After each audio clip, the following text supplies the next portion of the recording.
मैं शिव कुमार। आज कक्षा 10 का फर्स्ट चैप्टर है रियल नंबर। इसको पढ़ेंगे। उसको पढ़ने से पहले उसको कुछ महत्वपूर्ण फैक्ट है, उसको जानेंगे क्या चीज़ है। पहला है आपका रियल नंबर में प्राकृत संख्या। प्राकृत संख्या होता क्या है, पहले उसको जानेंगे। तो गिनती की संख्या को क्या कहते हैं? प्राकृत संख्या कहते हैं। जैसे 3, 4 डॉट डॉट डॉट, ये क्या है? अनंत तक होता है। ठीक है। दूसरा हमारा पढ़ना है पूर्ण संख्या। पूर्ण संख्या किसे कहते हैं? प्राकृत संख्या के पहले शून्य को शामिल कर दिया जाता है तो वो कहलाता है पूर्ण संख्या। जैसे देखिए 1, 2, 3, 4 डॉट डॉट, क्या कर रहे हैं? प्राकृत संख्या के पहले शून्य को, यानी कि प्राकृत संख्या कौन है? 1, 2, 3, उससे पहले शून्य को हम शामिल कर दे, क्या कहलाएगा? पूर्ण संख्या कहलाएगा। तीसरा आपका पूर्णांक पढ़ना है। तो धनात्मक, ऋणात्मक और शून्य को सम्मिलित रूप में क्या कहते हैं? पूर्णांक संख्या कहते हैं। देखिए जैसे -3, -2, -1, 0, 1, 2, 3 डॉट डॉट डॉट, ये सारे के सारे क्या है? पूर्णांक संख्या है। ठीक है। उसके बाद इस चैप्टर का सबसे जो मेन पॉइंट है वास्तविक संख्या, उसके जो मेन है परिमेय और अपरिमेय।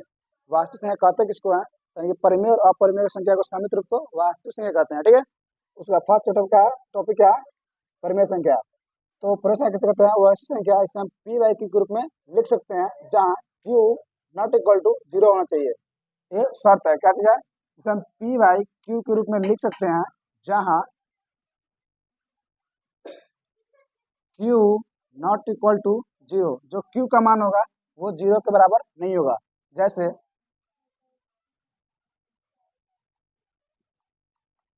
3, कुछ नहीं था बट्टा में 1 है, वो 0 के बराबर नहीं है।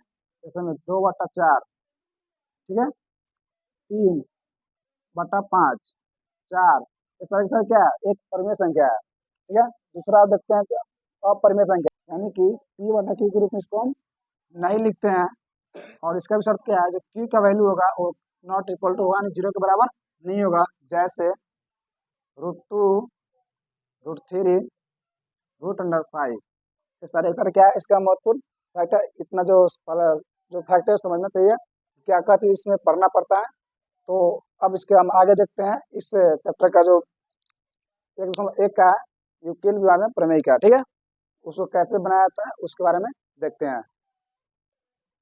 इसका अगला है यूक्लिड विभाजन प्रमेय का। ठीक है। यूक्लिड विभाजन प्रमेय का होता क्या है? जब दो धनात्मक पूर्णांक ए और बी रहने पर अन्य पूर्णांक क्या होगा उसका? क्यू। और इस प्रकार है कि ए बराबर बी क्यू प्लस आर, जहाँ जो इसका एक शर्त दिए हुए उन्होंने क्या चीज का कि जो 0 का मान होगा वो आर के बराबर या बड़ा होगा। आर से बड़ा, यानी 0 का जो मान आर से तो बराबर होगा या आर से बड़ा होगा, लेकिन बी का जो मान है क्या थी? आर से बड़ा होगा। यानी कहने का मतलब 0 से बड़ा बराबर होगा आर का मान और बी से छोटा होगा आर का मान। ये उन्होंने एक शर्त दिया हुआ है जो बहुत महत्वपूर्ण शर्त है। इसको हिंदी में देखा जाए तो भाज्य बराबर भाज्य गुण्य भागफल जो शेषफल होता है। ठीक है। इसको एक दो एग्जाम्पल से हम लोग समझते हैं। ठीक है। जैसे में देखिए 35, 55, इसको यूक्लिड विभाजन प्रमेय से इसका निकालता है HCF। इस विधि से क्या निकालता है?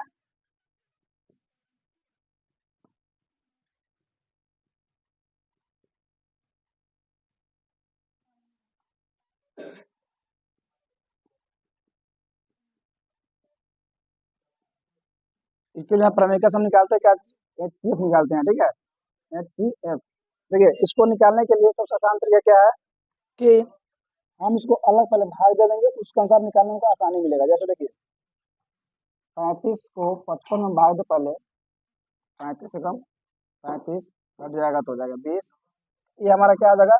जो जो ई वाला पार्ट हमारा बी है 35 ये हमारा क्या हो जाएगा? ये हो जाएगा, ये बी हो जाएगा, ये क्यू निकलेगा और ये निकला जो क्या आ जाएगा? आर हो जाएगा। अब इसी में को क्या निकालना है? इनके पर में क्या होता है फॉर्मूला? ए बराबर बी क्यू प्लस आर। अब इसी को हमको रखना है। तो अलग ये कितना हमारा 55 बराबर 35 में हमारा बी का मान है, क्यू का मान 1 है प्लस 20। ठीक है। फिर अब इसको क्या करेंगे? अब इस बी को हम ए मान लेंगे, बी मान लेंगे और 35 को क्या मानेंगे? ए। अब इससे भाग दीजिएगा तो 20 से कम 20। अब यहाँ से हमारा क्या हो जाएगा? ये जो 35 हमारा बन जाएगा ए, बी हो जाएगा हमारा 20, गुना में 1 हो जाएगा क्यू और शेष हो जाएगा 15, ठीक है। आप इस 15 को क्या करेंगे, 20 को बनाएंगे। अब जिस तरह ऐसे निकालते हैं 5, अब इसमें हमारा क्या हो जाएगा, ये जो हो जाएगा 20, ये हो जाएगा हमारा ए का मान, बी का मान हो जाएगा 15 गुना 1 प्लस 5। अब क्या करेंगे, इस 5 को करेंगे 15, 5 तिहाई 15, यानी कि हमारा यहाँ तक लास्ट में कितना आएगा, 0 आ गया, सिक्स पर 0 हो गया। तो अब यहाँ जो 15 है क्या हो जाएगा, बी का मान हो जाएगा, ए का मान है 15, बी हमारा है 5 गुना 3 जोड़ 0, यहाँ पे सिक्स मिल गया। तो एच सी एफ इसके लिए प्रमेय का स्टेप वही होता है जो बी का मान होता है, इसलिए हमारा एच सी एफ कितना हो गया, 5। जो हमारा जो बी का मान आया हमारा ये क्या आ जाएगा, ये हमारा एच सी एफ हो जाएगा, क्या आ जाएगा, एच सी एफ। यही बोला था कि प्रमेयिका से एच सी एफ निकला जाता है, जो बी का मान अंत जो आर का मान 0 होता है उसके बगल में जो बी का मान होता है वही हमारा एच सी एफ होता है, ठीक है। इस प्रकार आपका प्रश्नावली, इस प्रकार आपका प्रश्नावली